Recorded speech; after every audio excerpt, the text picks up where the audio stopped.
Hi, this is Vinod. Today I'm going to talk about what is FinOps and what are the best practices, how does FinOps works, as well as what are the different phases of FinOps, right? So first let's start with what is FinOps, right?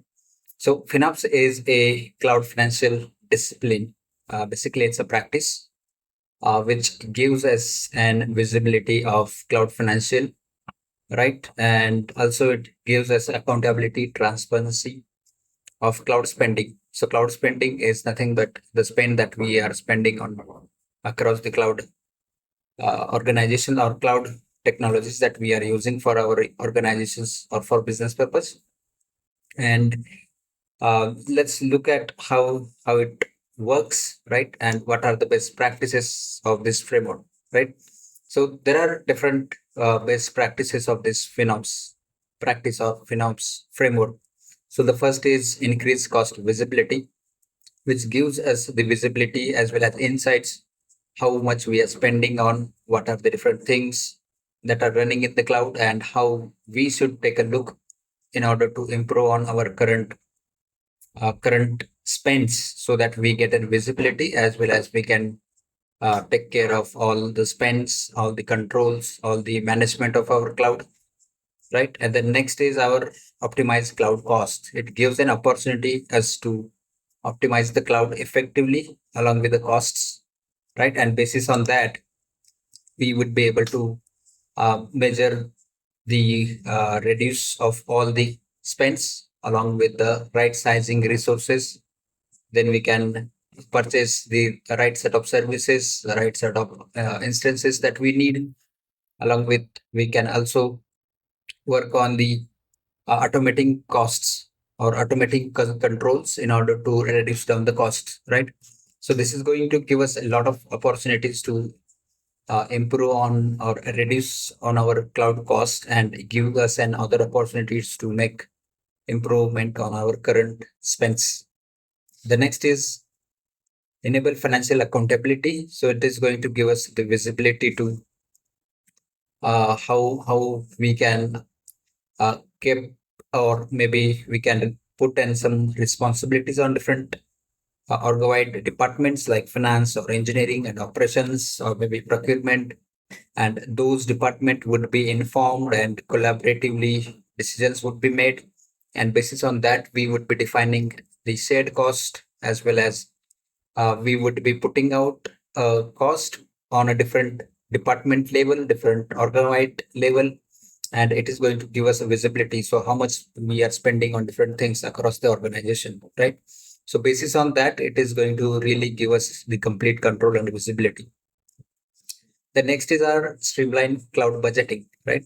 So it is going to give us the empowerment in order to see the real-time data that we have spent on, right? And basis on that, it is going to give us the capability to see how much we are spending, how much we are aligning to the budgets, how effectively we are managing our budgets, and we are not overspending, right?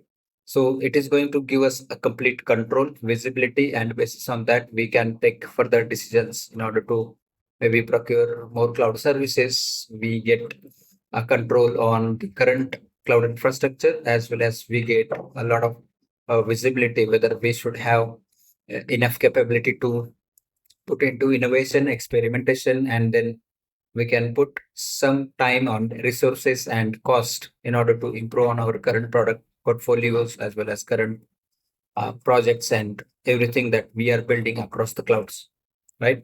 The next is align spending to business outcomes, right? So this is something we really need to think about it, and we also need to make sure we are aligning the cloud spends that we are doing for organizations perspective. So be it experimentation, innovation of the current or maybe future outcome that we are looking for. And then it is going to give us the visibility, and basis on that, we can determine which or how much we can spend on innovation as well as experimentation and the future or maybe test projects, right? And basis on that it is going to give us the visibility and decisions can be made. And now we'll look around how FinOps actually works, what it gives typically, and what are the three key phases where we can structure the cloud financial operations management.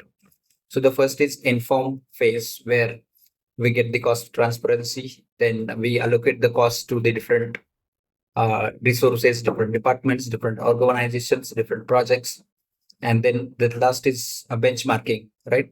So these are the different informed phases where we do take care of all the initial phase, and then basis on that we allocate some costs, allocate resources, allocate right set of org-wide budgets, and then we do take care of other decisions to implement and move further.